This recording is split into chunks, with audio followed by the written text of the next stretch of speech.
welcome. What I've prepared for today really follows from the last couple of weeks of discussion that we've had regarding the meaningful life, and the concept that I want to introduce is quite delicate, quite subtle. So it's going to take a little bit of time, and I hope you guys have a bit of patience today. I promise it's worth it. So let's embark on the journey, shall we?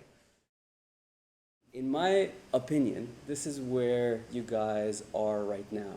It seems like the decision you're about to make in terms of the journey, the academic journey you're about to undergo, the decisions may not seem like a big deal.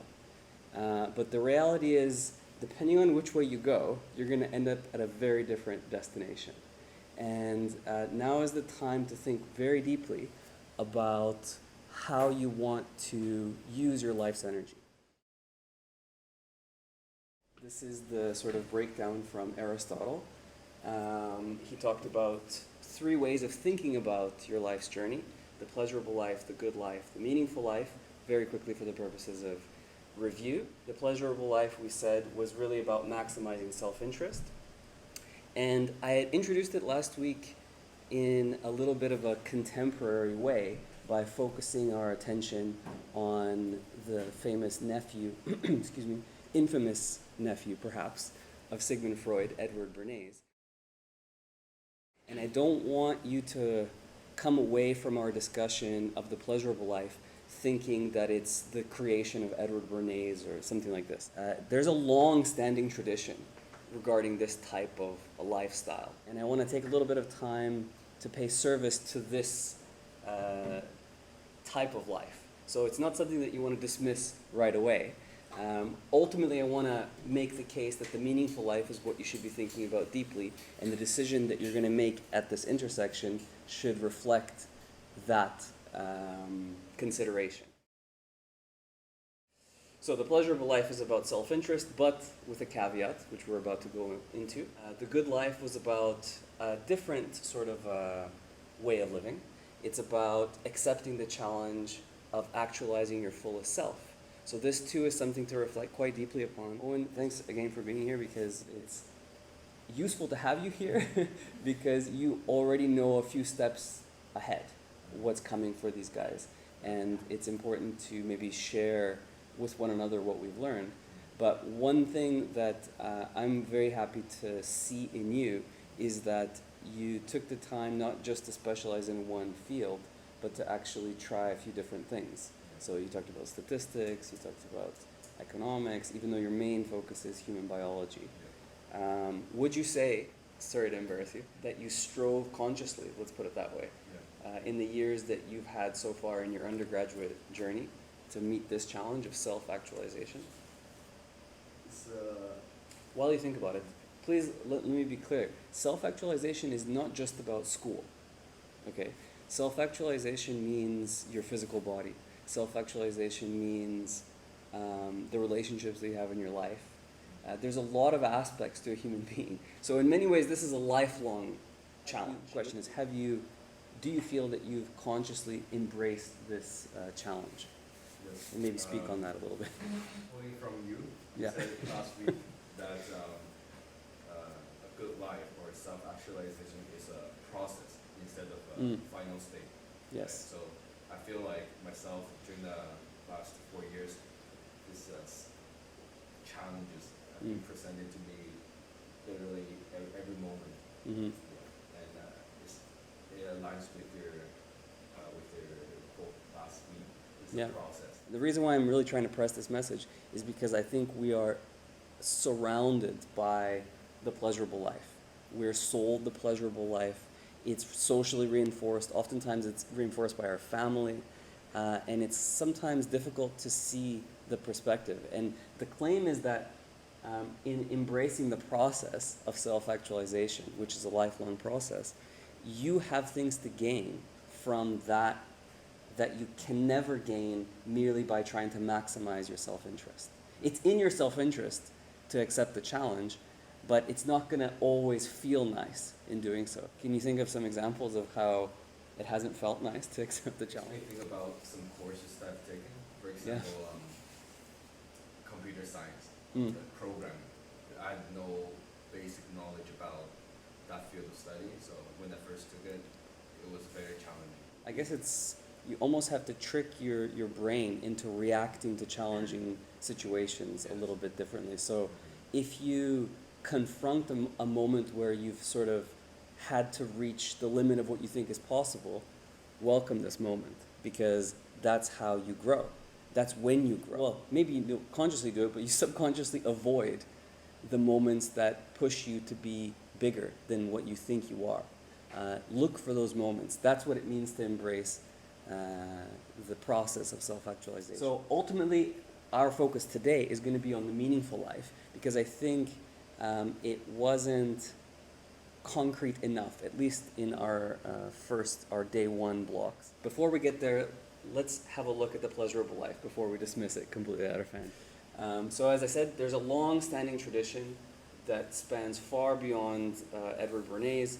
He is not the inventor of the pleasurable life. If you want to sort of put your finger on a potential candidate, Epicurus in the Epicurean school dating back to 340 BCE is a good candidate. So here's a little information on them. The suggestion is that starting with this philosopher Epicurus, 341 BCE, we encounter a system of thought that tries to organize our understanding of the world around the things that seem to be the most real, namely the senses themselves. In other words, if you feel physical or psychological discomfort, this is a signal from reality that whatever has happened is something to be avoided. That's at the sort of most superficial level. That's what we're talking about. So again, the life of pleasure is an ancient way of thinking about a human life. And believe me when I say Epicurus has much more to him, and the school of thought has much more to it than merely avoiding physical and psychological discomfort. But the suggestion is you do so on the basis that your body, your senses, your mind is reacting to something in a way that's real, arguably more real than merely an idea that says you should organize your life this way or that way. Okay? And again, I'm not talking about Edward Bernays here. Edward Bernays takes some of these things and monetizes them, let's be honest, for his own self-gain. Put that to the side. The other thing to say, where does this come from? This comes from the Stanford Encyclopedia of Philosophy. I'm a big fan of using blurbs from the Stanford Encyclopedia because, frankly, this is what's used by graduate students when they embark on the journey of writing. So if you're out there and you're writing, for example, an extended essay, that's really the place to start your investigation. Go ahead, buddy. But it's in the water, the claim that reality is somehow beyond the physical. Think of a mathematical truth.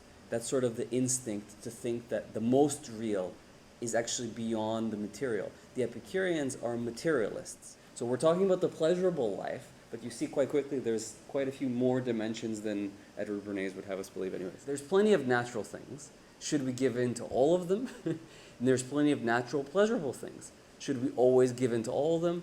The ratio is where the whole game is played. Saying that the reason people pursue pleasures is because we feel anxiety? No, the suggestion is that let's say if you feel an anxiety about a given pleasure, get rid of this anxiety. That's the claim. Succumb to the natural inclination, to the pleasurable thing. Now, they're not saying completely succumb to it, completely give into it, but if you feel some sort of an anxiety to eat this or to eat that, this is something that doesn't serve you, they claim. So the Epicureans believed not so much in sex, not so much in marriage, but definitely in friendship. So there's, and if you're going to touch politics, don't. Avoid it. This was the school of a very sort of a reactive school of thought. They were reacting to many things that were happening in ancient Athens at that particular time in history. So again, I want to say, when we talk about the pleasurable life, this has an ancient tradition, and there's cool things in it that are worth study, worth investigation.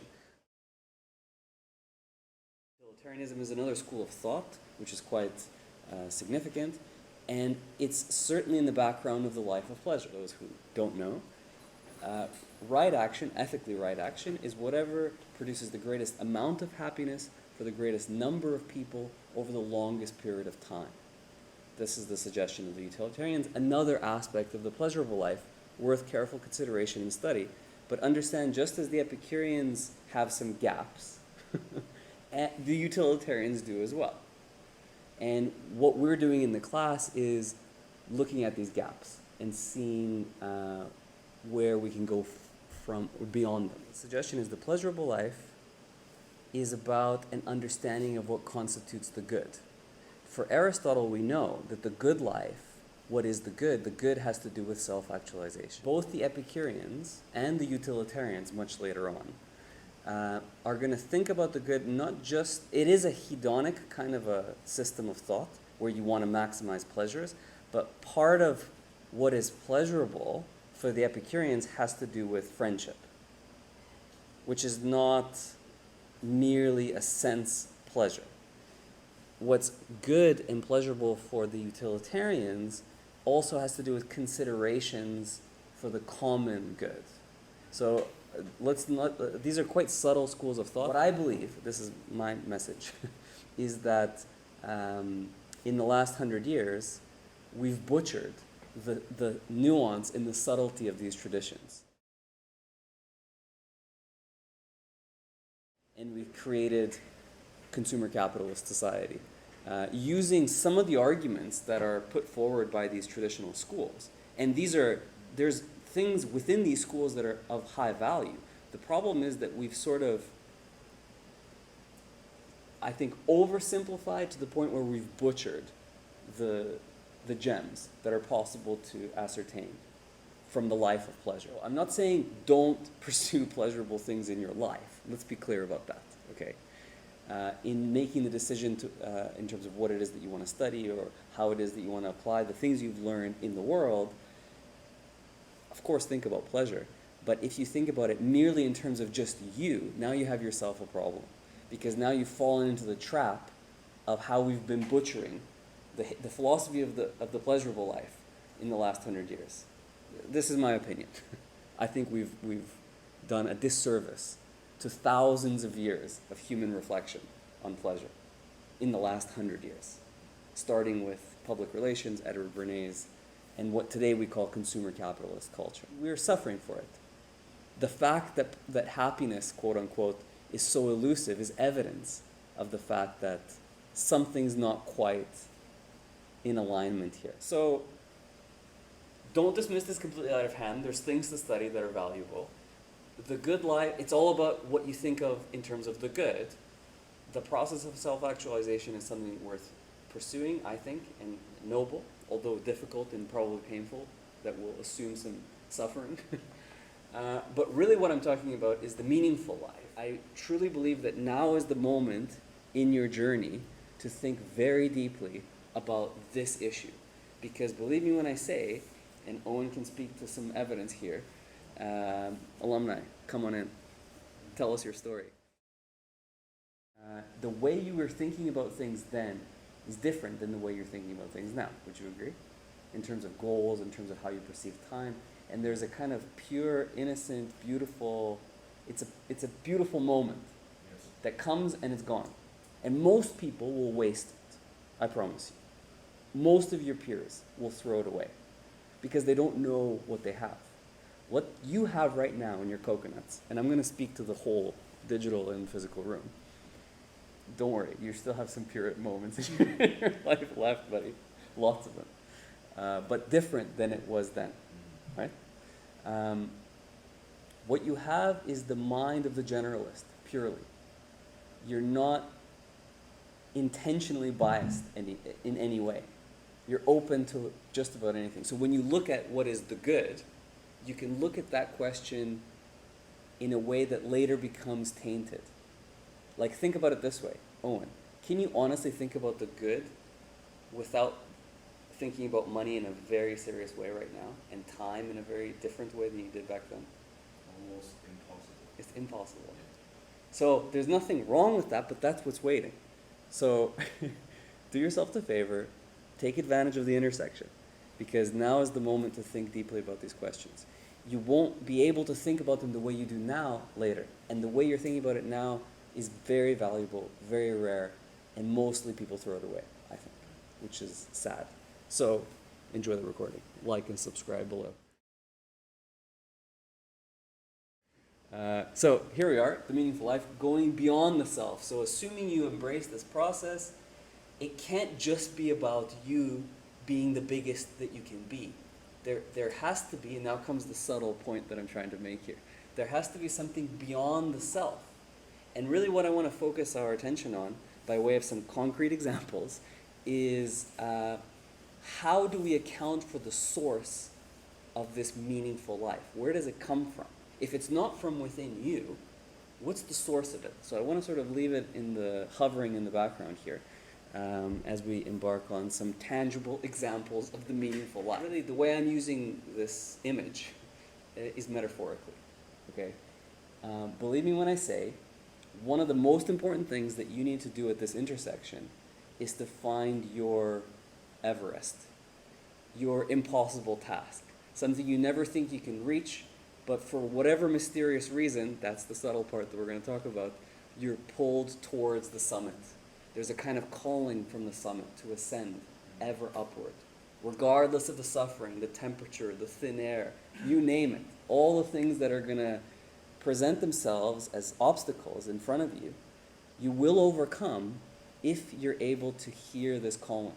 So there's two people that I want to introduce you to, George and Edmund. George, 1924, more on him in a moment, and Edmund, 1953. Both men were interested in this peak because no one had reached it. And both men knew very well, especially George, that the probability of success is virtually zero. And yet, he decides to commit himself to this seemingly insane challenge. Again, now is the time to think about it at the intersection. Now is the time to think about it at the intersection. Now is the time to think about it at the intersection. You have your own intersection if you're watching this asynchronously, so do so please. Find the mountain, that's the point. Now is the time to find, Arthas, for example, maybe MIT seems like the mountain. I'm not sure if that's the real one. But dream big, because you can. And the limits that you impose are self-imposed limits, mostly, at this stage. Anything virtually is possible.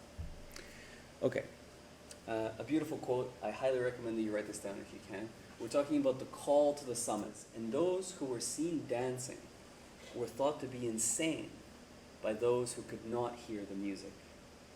The suggestion is this: you're there at the intersection. Have you attuned your ears to the music, to the calling to ascend? Your calling is going to be specific to you. Other people around you, including people that you've known for a long period of time, maybe even family, won't understand what it is that you're choosing because they can't hear the music. Maybe you look crazy to them. Believe me, the people who wanted to summit Everest seemed insane. And arguably they still seem insane. Why would you subject yourself to that much punishment, the possibility of death, all to get to the top of this thing? Who cares? You might be thinking. Believe me when I say, when you find your Everest, many, many people will say the same kind of things to you. The question is, do you have the character to dismiss the naysayers? And it's not just about character, it's about whether you hear the music. Simple as that. So my suggestion is, at the intersection, listen for the music, find the peak, start the ascent. Most people are afraid to even start thinking in this direction. They immediately will fall into not their own Everest, but the mountain that someone points to them to go and climb. Parent says, become this, Brother says do this, sister says do that, and off you go. They don't take the opportunity, which is fleeting, comes and goes, and it's gone. You don't get it back. So take advantage of it, please. We're listening for the music. Born 1886, dies 1924. He was an English mountaineer who took part in the first of 3 British expeditions to Mount Everest in the early 1920s. So we're talking about a period of time where mountaineering was just starting up in a serious way. People looked at the mountains as hostile, dangerous places. These were, and think of ancient Chinese cultures and how you think about mountains. Mountains are the domain of the gods, monsters, places that you don't go. It's not meant for humans. So mountaineering in the 1920s starts to become a something worth pursuing. For whatever reason, people seem bored with the activities and the challenges of the urban centers, and they start looking for these other challenges in nature. And what I want to do in a deep way, and this is why I am asking for your patience, I want to show you what I think was in his head and why he decided to do what he did. Part of it is that he heard a particular song and he had the character to follow it at least 3 times up Everest. But there's more to the story. At this point, he's already survived the First World War, which is miraculous. Okay, he has a family. I believe he has children. I believe 3 children, ironically. And he's just started a teaching career in a college in Cambridge University. So he has a lot of reasons not to take on this expedition. Personal reasons, family reasons, career reasons, status reasons, oh my God, you survived the war reasons. And yet something is pulling him and a group of friends, of course, to do this thing. But they also fail twice. They fail the first time due to weather, the second time all the Sherpas die. The Sherpas are the local peoples who help them go up the mountain. All of them die. So they turn back, of course. And then we get to 1924. During the 1924 expedition, Mallory and his climbing partner, Andrew Sandy Irvine, disappeared on the northeast ridge of Everest. The pair were last seen when they were about 800 vertical feet or 245 meters from the summit. 245 meters. Think about that. From the summit. We're talking like there. Like, let me, Arthas, you missed it. We're talking there. Tiny amount. Until his body was discovered in May 1999 by an expedition that had set out to search for the climber's remains. Whether Mallory and Irvine had reached the summit before they died remains a subject of speculation and continuing research. So to this day, we don't know if they made it or they didn't make it, which is quite a peculiar thing. Here's the party. There's Mallory. There's his friend. These are the 2 that made it to that moment and then disappeared. The call to the summit. A quote from Mr. Mallory.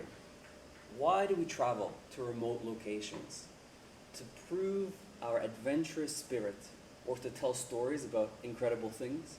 We do it to be alone amongst friends and to find ourselves in a land without man. This was part of the music that he was hearing in his mind. So it's about the challenge of being in a small group of people, friends, who share in the craziness, in places where humans shouldn't be for many reasons. But you do it. It's somehow connected to that group and the song that you hear together. This is the same thing that pushes people to go to the moon, to go to Mars, to go beyond the horizon of things. What I just told you is beautiful, but the way you hear it now at your intersection is unique. Listen close, okay? The thing about it is, you'll know when you start hearing the music, and you should be creeped out by it. I was, that's for sure. And you make a decision. Am I going to keep listening, or do I go with the flow? Anyways, sorry. Here we go. Another quote from Mr. Mallory. Again, we're trying to figure out what the hell was in this person's head. And as you think about your Everest, it's a metaphor, think about some of these statements. We shall not bring back a single bit of gold or silver, not a gem, nor any coal or iron. We shall not find a single foot of earth that can be planted with crops to raise food. It's no use. So, if you cannot understand that there is something in man which responds to the challenge of this mountain and goes out to meet it, that the struggle is the struggle of life itself, upward and forever upward, then you won't see why we go. What we get from this adventure is just sheer joy. It's the joy in the challenge of the impossible. And joy is, after all, the end of life, says Mallory. We do not live to eat and make money. We eat and make money to be able to enjoy life. So if you're thinking about your life in terms of consumption and cash, you just haven't understood what the hell this whole game is about. Have a think. We eat and make money to be able to enjoy life. That is what life means and what life is for. This is not a giant in terms of an intellectual giant, but I think he was a self-actualized human being. And I want you to understand what I mean when I say the meaningful life. The best way that I can show it to you is through tangible examples of what this was about. So here's the summit. Famously, we're talking about the first, second, and third step to the summit. This is a base camp. This is the camp just before you make the summit. What we know is that some of the party was at the camp, and that Irvine and Mallory were making their climb. They had cotton underwear. Okay, we're talking about not a very technologically sophisticated moment. The rate of the ascent was extraordinary. What these guys were able to do with the limited amount of oxygen that they had is, to this day, good luck trying it. It's a mystery. We don't know what happens, but we know that Irvine's body is here, and we know that Mallory's body is there. What happened? What we have for sure is evidence of a observer who was following two black dots with binoculars looking out. Irvine's dead. And part of the reason why his body is here is because the dot that the person saw, there was only one dot, not two. There was two at the first step, and then just one, and then the weather came. And we don't know. So maybe this is a theory. It's a mystery. We'll never know. His friend dies, but he's right there. Everything he's lived for is right there.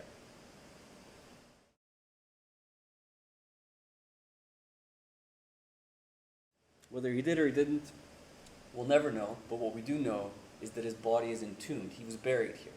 They found his body mummified, sun-bleached. I'm not going to show you the pictures. I leave that to you if you're curious about it. But was it worth it?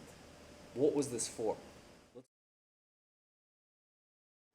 The world will never know if you got to the top. And you are now forever entombed in this mountain. Was it worth it? That's my question. I feel like it's worth it if you hear the music. Oh, he was listening to the music quite alertly, I think. Yeah. So you're saying it's worth it as long as he was following the music. Yes. I think he abandoned his friend following the... Not abandoned, I mean, his friend was gone. He was toast. And they both knew. We have evidence in their journals, particularly in Mallory's journal, that he didn't think that he was going to make it the third time because he had seen too many people die before. And he knew the chances were very, very slim. But so they both, starting the journey, they knew, they were okay with the fact, both of them, that if this is the end, this is the end. That they would rather die there than live anywhere else. Because to live anywhere else wouldn't be living. That's I think, part of what they were thinking. Yeah. Yes, it's worth it, is your instinct. And what is it that makes it worth it? Because You think about the cost. The children that he has will never have a father. The students he could have taught will never have a teacher.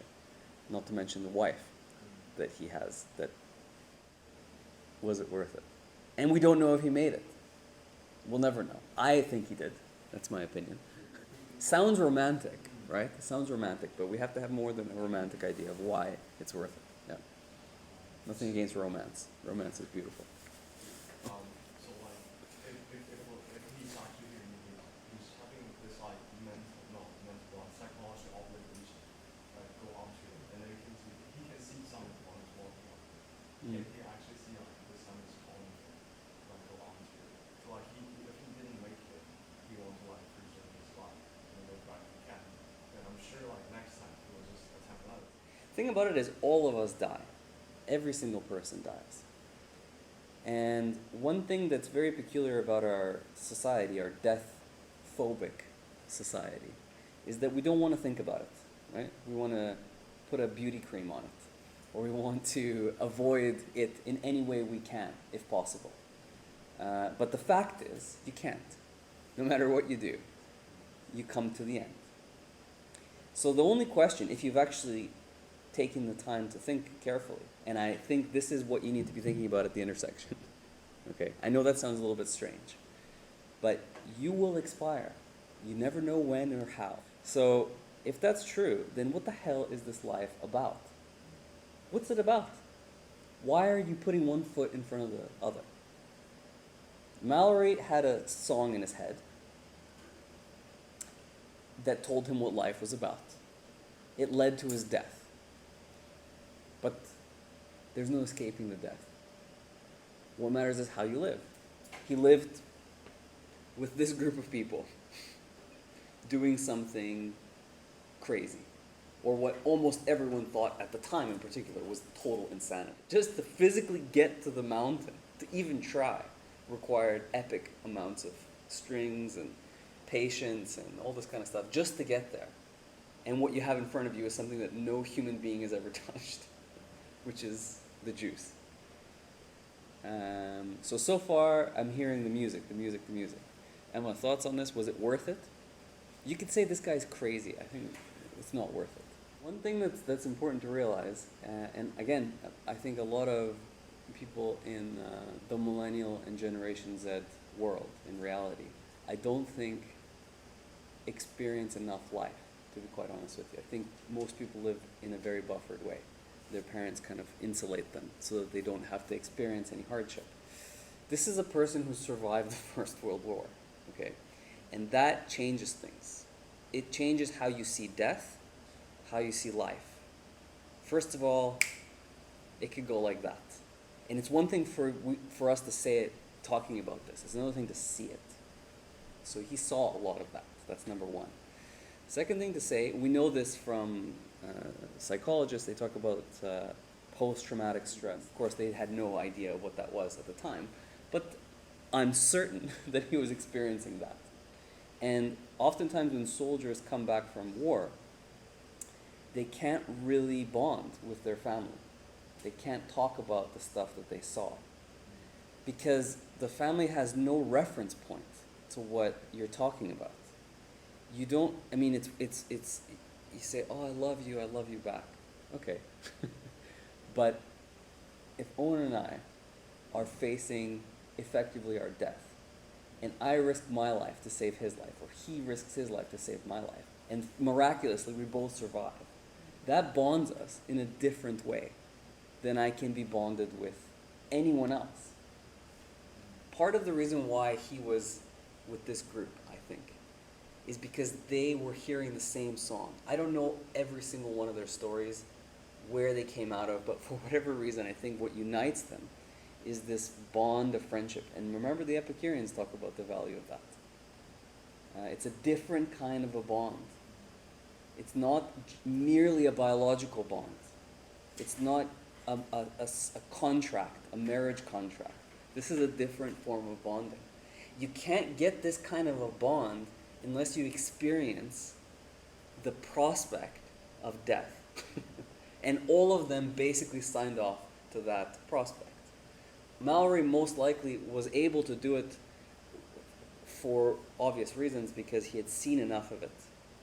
We also know that going into his third expedition, he felt that this was basically the last time he was going to have the physical condition and strength in his life to finish the job. So those are some of the things that were in his mind. You were saying, is it selfish? Is it a selfish thing? That's the question. I'm saying this is a self-actualized person who's living the meaningful life. Why? Ironically, because his body is entombed in this mountain. Every time you look at that mountain, I hope now, you realize what we're looking at. We're not just looking at this mountain. We're looking at the entombed body of this man on this mountain. No one knows if he summoned it or not. It actually adds to the beauty of it. So, was it about him? Yeah, probably it was about him, but it's actually about them, and it's about us, not so much about him. That's my response. I don't know his life or his music, so I've never experienced it before, so I'm just like, I decide not to criticize it. We're about to experience some of the music. I feel like a bit weird, but it's beautiful. It's a specific thing that he was reading, I think. Let me ask you this question. Do you think it matters whether he got to the top or not? It doesn't matter. Do you think it matters if he got to the top or not? No. I want to add on something. Add some comments below. Yeah. We're going to talk about ultimately a philosopher that I think was in his head, named Arthur Schopenhauer. And we're going to talk about two concepts, the beautiful and the sublime. The sublime being the most subtle and delicate one that I want to talk very carefully about. In the second block, we're going to talk a little bit about what you're saying. So first block is the meaningful life. The second block is surviving the challenge of meaningful suffering. How the hell do we survive, if you choose the meaningful life, meaningful suffering, I'm calling it, forget happiness. How do you, practically speaking, get through it? Part of your intuition, you did what you could do. It's called Stoicism. There's more to it, which we'll learn about in a second. But most of you are saying it doesn't matter if he made it or not. Is that correct? Well, I'll tell you what. It certainly mattered to this guy, Edmund Hillary, the 1953 Everest expedition. 30 years later, the world remembers Edmund Hillary as the man, along with Tenzing Norgay, as the two men who summited Everest. So history remembers them. He's from New Zealand. Mallory was from the United Kingdom. But this is the man with the credit. So clearly it matters to some, because we don't know. Did he make it? Did he not make it? Can someone make it? The questions continued after Mallory's death. So Mallory was the third. It took 9 attempts to get to the top. Hillary became interested in mountaineering while in secondary school. As part of the Commonwealth Transatlantic Expedition, he reached the South Pole overland in 1958. He subsequently reached the North Pole, making him the first person to reach both poles and summit Everest. So he's a different character with the same crazy inside of him. Not only does he want to get to Everest, but he wants to get to the North Pole and the South Pole. So he wants basically to have experienced the fullness of the planet. There's a kind of a, not only an ascent, but a fullness that he's after, a full self-actualization. But I think, to me, both are examples, tangible cases of a meaningful life, meaningful suffering, and someone who's fully self-actualized. And I want to place a little underline here. Notice that the mountaineering started in secondary school. So for some of you out there, you might be thinking, oh, I'm just a high school student. I don't know any better. Or what do I know? What have I experienced in life? I'm only a second-year university student, whatever. If you're paying attention, the important stuff is all around you all the time. Our classes are really an opportunity to start hearing some of the music. Right? I talked about this last day, sorry, I have to repeat a little bit. It's part of the last recording as well. But in many ways, you have to start to differentiate the noise from the music that we're listening for, the call to ascend. the noise is all around us. I think most of it is butchering what we mean by the pleasurable life. Friendship is part of the pleasurable life. But it's not about you getting everything that you want from the friendship. That would be a horrible way of thinking about friendship that would lead to many destructive, including self-destructive, consequences. My suggestion is that we are so distracted by the noise that we have lost our way. And there's nothing written in stone that has to be you. My challenge to you is to understand the intersection that you're at and don't succumb to the noise. Sometimes you can call it peer pressure, whatever. If you're doing something for a reason that's not really yours and you know it, stop that nonsense. Focus on your Everest. And I'm going to give you some tools in the second block to survive the journey, if you can. Some of the best ones we've come up with. So that's what we're going to talk about today. And then we'll get to the unconscious civilization. Ironically, we're already at the unconscious civilization. You see the point. Most people have lost the ability to hear the signal, to recognize the calling to the ascent. They don't look for it. They don't look for it because their attention is focused on things that motivate the senses, no doubt about it. But merely that makes us no different than any other animal, Aristotle would say. Anyways, live your life is what I'm saying. You're at the intersection. Maybe one reason why you're not hearing the calling is because you haven't experienced enough life. That's part of it. I think that's a serious problem in our Generation Z/millennial generation. People just avoiding having to live life. It comes from good intentions. Usually it's parents who want the very best for their little ones. And in so doing, they start making predictably bad decisions. Bad in terms of the meaningful life. That's what I mean by bad. It's not bad in the sense of immoral. It's bad in the sense that you have in you the ability to get to this fullness. Every human is born with it. Why is it that some choose it and most don't? You can start to see a pattern here. You know, we talked about Maslow's hierarchy of needs. You can read that kind of stuff. It's interesting. But one very important thing that I want to draw your attention to is the value of experience. I think it helps you distinguish. It helps empower you at the intersection. Very important to consider. So you might be thinking, what the hell were they thinking? What were they thinking? And here's what I think that they were thinking. Both of them. Especially Mallory. Most likely Hillary as well. The beautiful and the sublime. Probably most people watching this think, yeah, okay, seems nice. What's the big deal? Let's have a look. Here we are. There's our guy, Arthur Schopenhauer, 1788 to 1860. What I want to draw your attention to is the following. I'm making a case here. Believe me when I tell you, this was a significant person at that time, especially at the end of his career. He was largely ignored most of his life, but at the end of his career, he caught the attention of the intellectual world.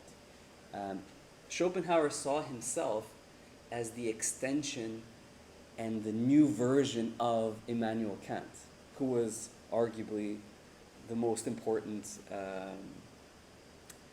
theorist that came before him out of the German philosophical tradition. So Schopenhauer was really the inspiration for Nietzsche. Nietzsche is the person that we've already met by way of the quote. So he was kind of a student of Schopenhauer. So let's focus on the master. And I think part of what drove Mallory, in part it's experience, it's life, right? Remember I said the process of self-actualization, part of it is in school, part of it is with books, but the other part is living life, right? This is why I'm a big proponent of the point of view that education starts when you leave the room. Like I can present a bunch of cool stuff, but it's really not about that. Lots of people come in and out of here, and they just get what's in the room. They don't really understand the challenge. The challenge is to take it with you when you leave the room. That's the real challenge. Anyways, in my opinion, Schopenhauer was very much in the mind of Mallory. So let's learn a little bit about Arthur Schopenhauer. When he thinks about the world, he thinks about it in two ways. So what is this life?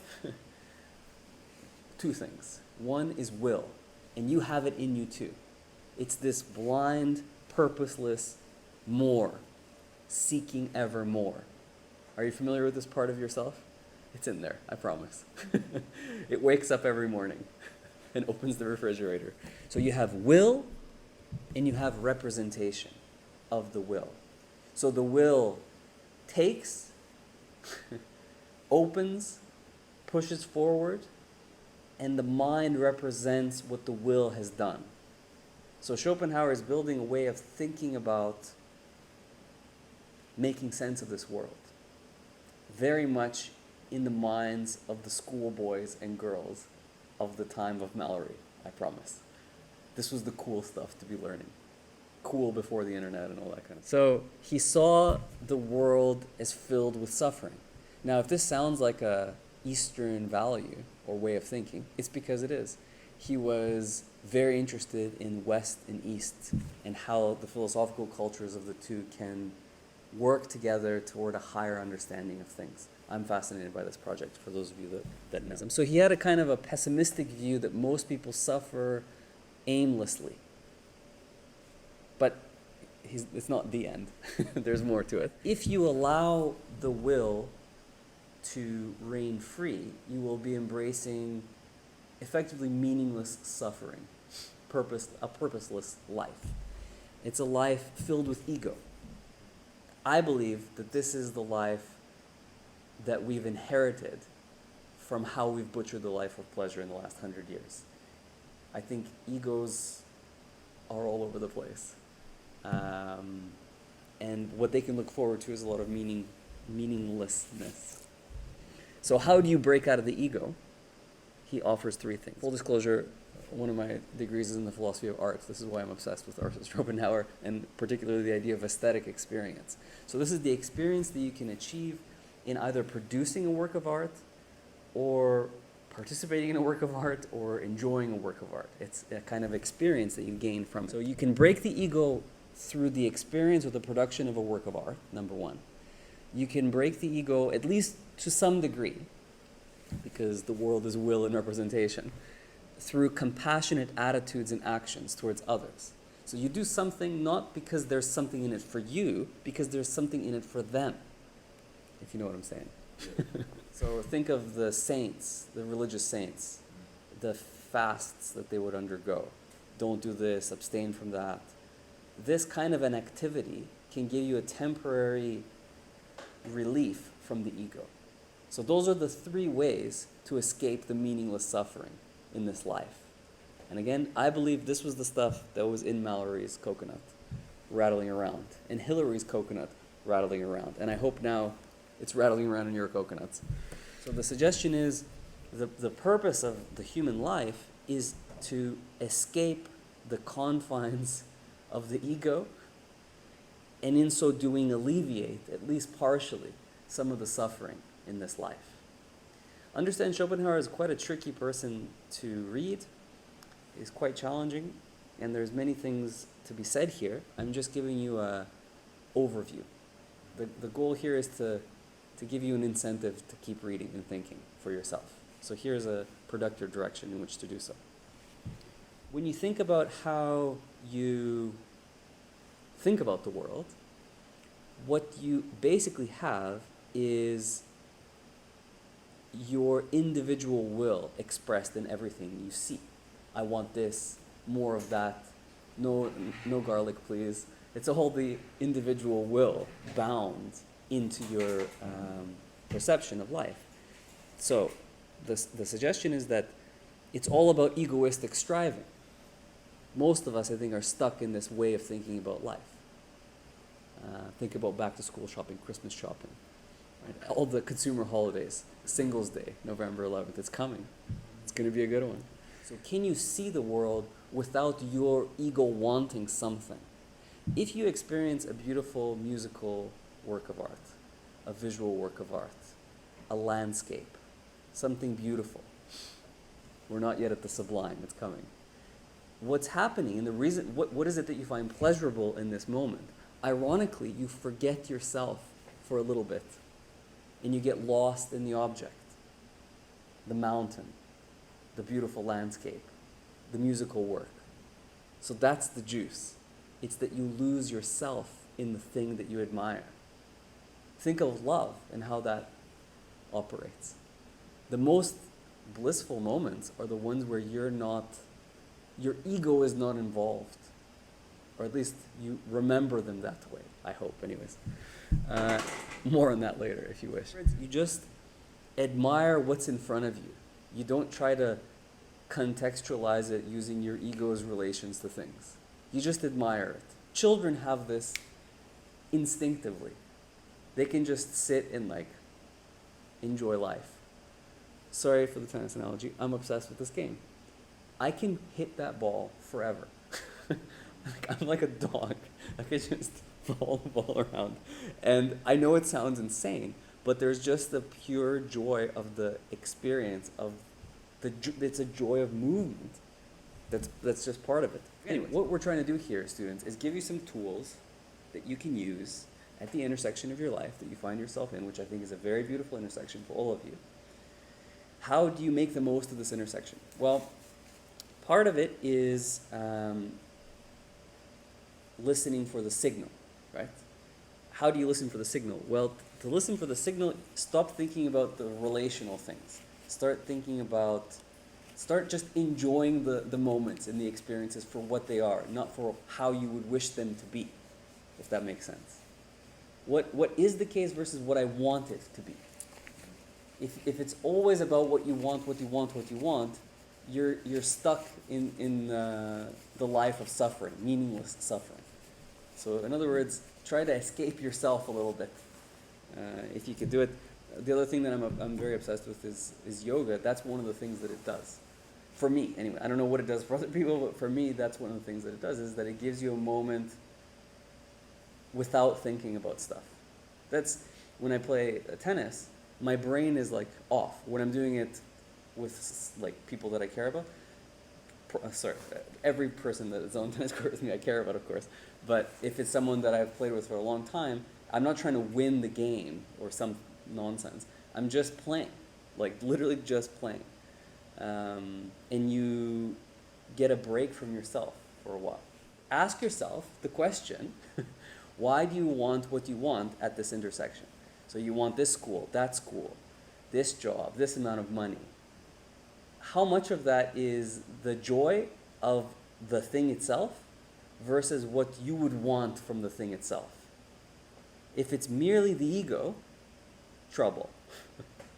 That's, again, me trying to make the case for the meaningful life. The meaningful life is about living beyond the self. And I'm trying to slowly but surely make the case for what the meaningful life is about. It's about an escape from the striving self.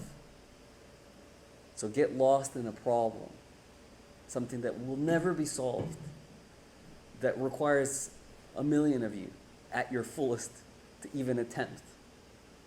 Now you're on to something beautiful, perhaps something sublime. We'll get to that in a moment. So think of yourself in relation to an activity of some sort. If you are experiencing a pure cognition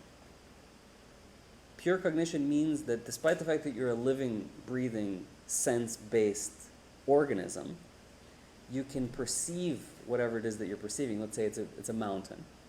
You can perceive that mountain without a relation to your life. Think of Mallory. You see where we're going, right? He's entombed in the mountain. He is the mountain. The highest expression. What was this life for? It wasn't about him. It was about this impossible thing. Ask yourself again, does it matter if he summited it or didn't summit it? Who cares? He's there forever. They found his body. They didn't bring it back. I was talking to my mom earlier in the week when I was looking at this stuff, and she's like, what do they do with the body? That was her first question. What do they do with the body? I said, they left it on the mountain. She said, at least some common sense. Some people at least have a little bit of common sense. Leave the man on the mountain. That's what he is now. That's what we should remember. Again, and now start to think about Hillary versus George Mallory, because we don't know, arguably has more value, I think. You see why I think this was in his head, hey? So you're trying to escape from what your body is telling you you need. I think that's what allowed Mallory, to do what he was doing up that mountain. And this is the tangible example of the meaningful life that you should take with you.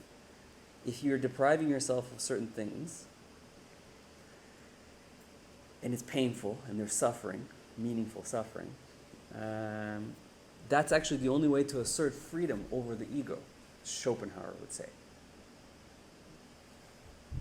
So we're focusing on this aesthetic experience, the production of the work of art, or the experience of the work of art. So how do you find freedom from the ego? Look to nature.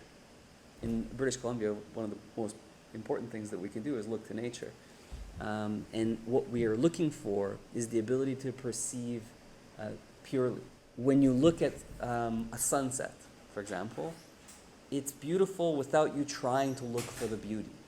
Have you had this experience before? You look at a tree and you think like, wow, that's quite the tree.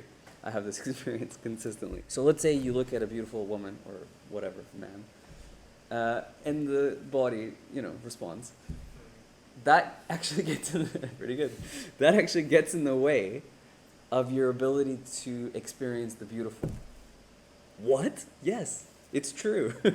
So if your physical body can't get over itself, you can't actually experience beauty. That's the claim. So that's one aspect. Sometimes it may be hostile to the human will to life itself. So if what you're doing or what you're seeing is dangerous and you're terrified, this too takes away from the experience of the beautiful.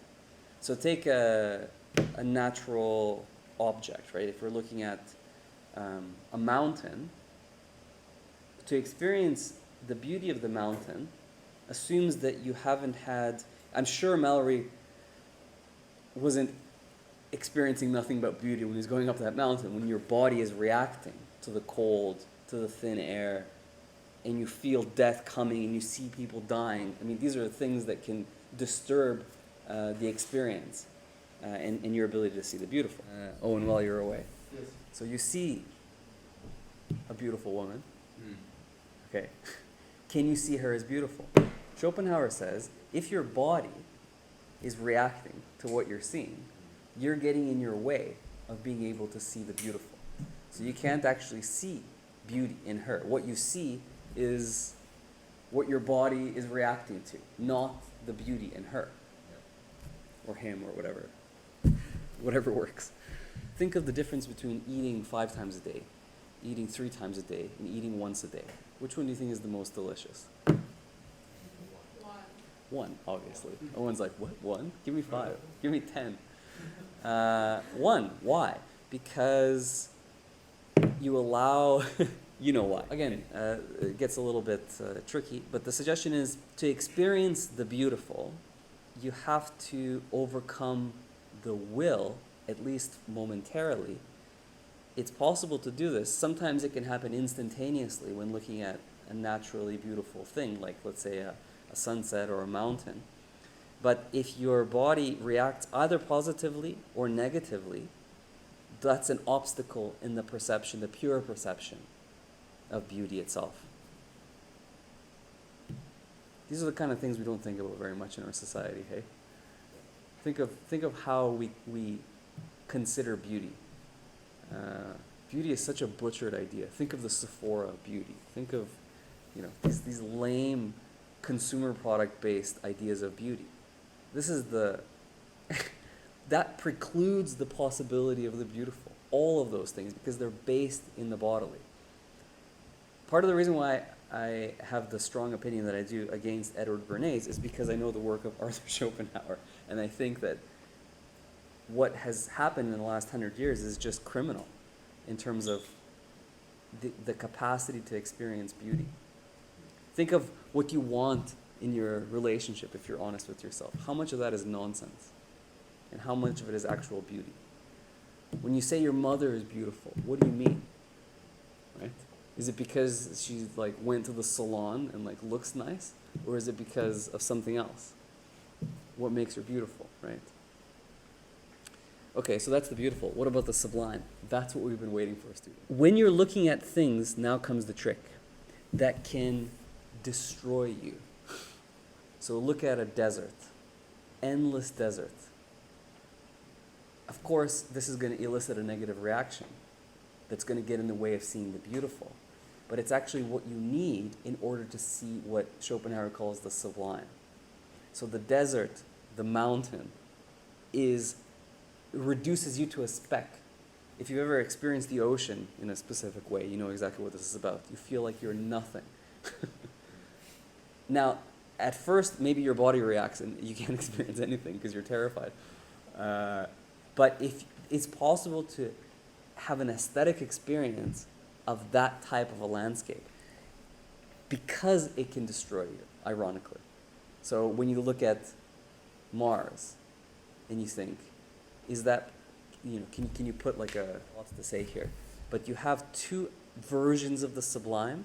So let's say you look at a landscape that makes you feel like you're nothing. Or you experience, you can't look at it through an iPad screen, back to experience. You have to actually like go there, right? So one of the places that I'm really, really interested in going is Patagonia. That's on my to-do list quite soon. Why? Well, it offers a lot of these types of things. So if it's a physical threat, that's the dynamical. If it's a psychological threat, it's the mathematical sublime for Schopenhauer. He arrays them in terms of degrees of the sublime feeling they are likely to afford. The higher the magnitude of the threat posed, the higher the degree of the sublime feeling. And now you see what was in Mallory's head, I think. What were they thinking? That's what they were thinking. The higher the threat, they know. This is the third time he's going. People have died. You can't breathe the air up there. But the higher the threat, the higher the possibility of the sublime. At this point, you might be thinking, well, what's the difference between a genius and a crazy person? More on that in a moment. You look at the vastness, and then you turn away from it. And in doing, you start to feel the sublime. That's his view. Back to this. By the way, I've tried to pinpoint the arrow precisely where his body is. That took some time. And I looked at a lot of different maps. So there it is. I feel. I could be wrong. Don't quote me. But we know it's up there. It might be a little bit higher. Talent hits a target no one else can hit. Genius hits a target no one else can see. Arthur Schopenhauer. There's the target that the genius hits. People can't see it as a target. To them, it's impossible. Monsters and gods are out there. Don't even try. Are you crazy? He hit his target. To go back to Arthur's famous claim, hitting the target. And I think that's the highest expression of the sublime. He's entombed in that mountain. He is that mountain. He's now forever the willlessness example. The meaningful life. What is it all about? Questions? I believe every person is born with the ability to achieve the sublime. I really think that that's true. People might disagree. That's okay. I think we're born with it. The question becomes, why is it that so few people reach that way of living life? There's a lot of reasons why, right? We talked about this last day a little bit, but I want to kind of reinforce it. Reaching self-actualization is not entirely up to you. It's the source of the calling. It's mysterious. You could do a lot in order to prepare yourself at the intersection to hear the calling.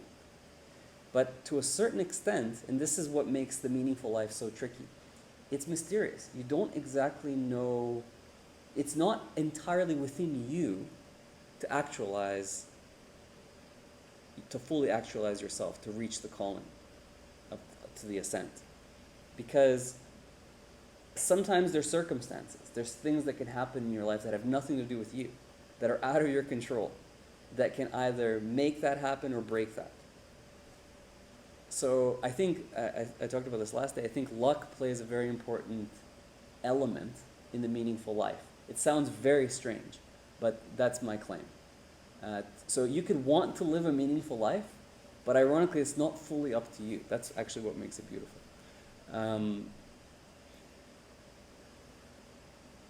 Do you think, maybe this is the question to go around, do you think that the number of people who can experience this is always going to be, what's his name?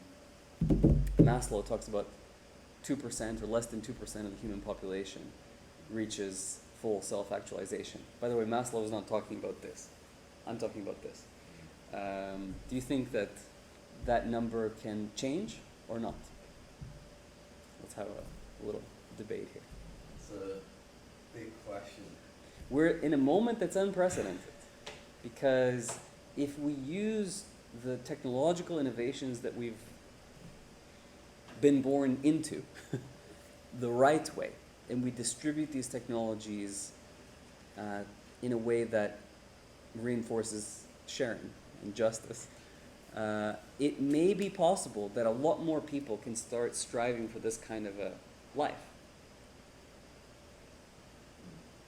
Do you think that we're basically stuck with the realization that very few people will ever be able to live this way, or is it possible for more people in our population to strive in this way?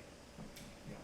So it's a very counterintuitive claim, but the suggestion is that we're, I think, in some ways victims in the West, and I consider you people in the West here, victims of our success. The whole West now is starting to creep over into the East. Victims of our own success. What I mean by that is our parents' generation, because they did well in a certain way, almost condemn us to live in a very limited way, ironically.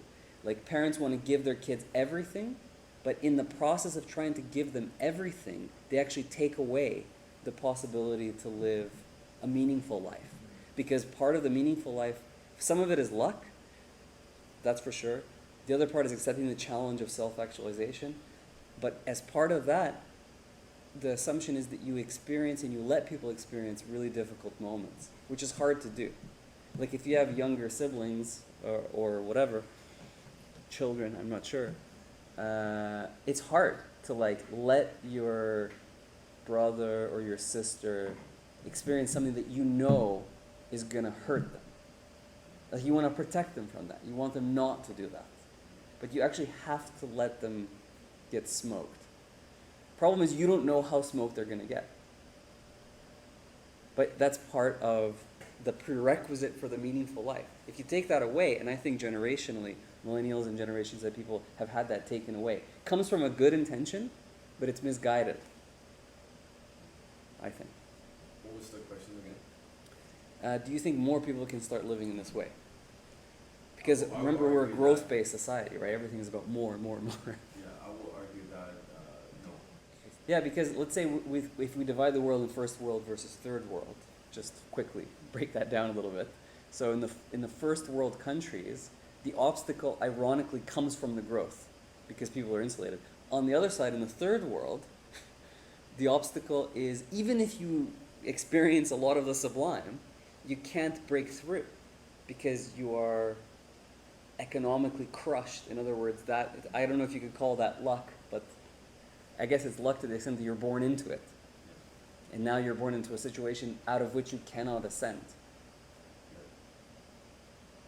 It's a systematic issue. So it's regardless of where you are in the world, transcendence might be a goal to think about. But the nature of the thing that you're transcending is different.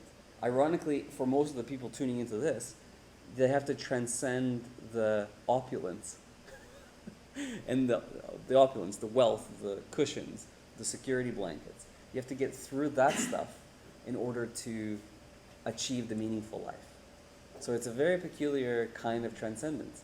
And let's be honest, it's kind of hard to do. Do you think people are able to do that? Which one's harder, in your opinion? Do you think transcending opulence or transcending poverty? Which one's harder? Do you think? Opulence, you say? Let's go around and then we'll talk about it. Remember, we're building towards a written question here. Think of the, orange Lamborghini with the new driver sign. Opulence. Transcending the opulence to live the meaningful life, or transcending poverty? Which one's harder, do you think? So in other words, the habits... If you start underground, there's more, ironically, there's more possibility for you to... We were looking at a study, I'll put a link below, on, what do you call it?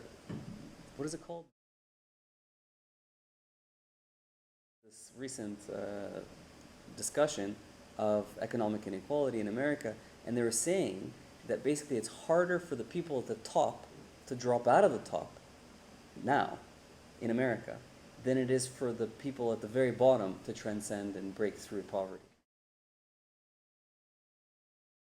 It's more difficult for the wealthy to lose their wealth than it is for the poor to breach the poverty line, which is a shocking moment that we've been born into. But that's what we've been born into, students. Yeah, so how do you break out of the opulence? I think part of it has to do with examining what we mean by happiness, what we mean by purpose, which is what we've been doing here. And you have to realize that human beings are creatures of habit. So the habits that you start to build into yourself, they're very difficult to get out of once you get into the habits. So here you are at the intersection. Have a careful look at the kind of habits that you start building. One of the things that we're trying to do in our programs, in our classes, is build the habit of excellence, to strive for excellence. Excellence is a tricky thing to strive for, but make a habit of it. Aristotle said it. Excellence is not an act, it's a habit. So if you achieve an A+ on the test, you haven't achieved excellence. But if you put in everything you have in you every single time, on every single page, in every single class, that's the habit of excellence. It's not so much the outcome, it's the way that you go about striving for it. So those are things, again, worth embracing at this stage of your life and thinking about from the stage that you're thinking about them. Now that it's clear what I mean by the meaningful life through these examples, I had this interaction with Coral, if you're watching this, Coral, regarding the meaningful life as, oh, do you mean save the world meaningful life? First of all, it doesn't really matter what I think. What matters is what you hear in terms of your calling. So if your calling is a save the world calling, that's your Everest, and however you want to achieve that. If your calling is climb this rock called Everest, go crazy. As long as you hear it and it's yours. My main thing is make sure that what you're hearing comes from you and not from someone else. So for people connected to me, alumni out there, I'll always be honest and tell you if you're talking shit when it comes to the calling. If it's yours, or is it something that you're kind of being guided into? And you can count on me always to do that. I'll always poke. Don't be offended by it. It's the only thing that I can do as a friend, actually. Like a genuine friend can poke at it and say, nope, or whatever. Good. Wonderful. Let's take a break. Thank you for the attention.